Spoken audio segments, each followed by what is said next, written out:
Градоначалникот на општина Велес Славчо Чадиев денеска го посети дневниот центар за лица со посебни потреби. Се дружеше со децата штитеници, а за предстојната зима им подари и по еден пар топлинки.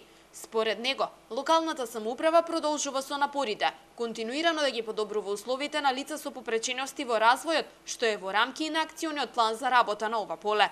Преку тој сегмент општина Велес помага во рамките на акциониот програм. Истовремено денес дојдовме во центарот за лица со ментална ретардација да ги посетиме, бидејќи вчерашниот ден беше неработен.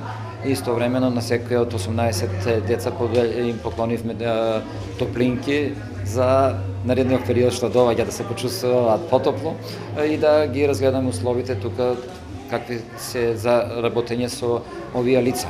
Истовремено, заедно со службите на центарот, разговаравме околу начинот како овие деца се згрижуваат. И младите од Црвениот крст денеска го посетија дневниот центар. Заедно со 18 мината штитеници ги започнаа предновогодишните активности. На овој начин, велат од дневниот центар, се заокружува континуираната соработка со Црвениот крст за оваа година, што за децата од центарот е од исклучително значење. Овие посети се многу значајни за нашите деца, пред се од аспект на социјализација. Имено денешната активност ни е по повод 3 декември, меѓународниот ден на лицата со инвалидност. Меѓутоа вчера поради акцијата Денот на дрвото, активноста е поместена за денеска.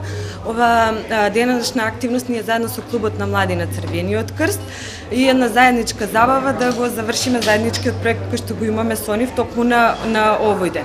Исто така би сакала да искажам голема благодарност до општина Велес, која што во континуитет не поддржува нас како дневен центар, иако ние не припаѓаме по ингеренции на локалната самоуправа, сепак имаме огромна поддршка и тоа не само за 3 декември, меѓутоа континуирано во текот на целата година од општината.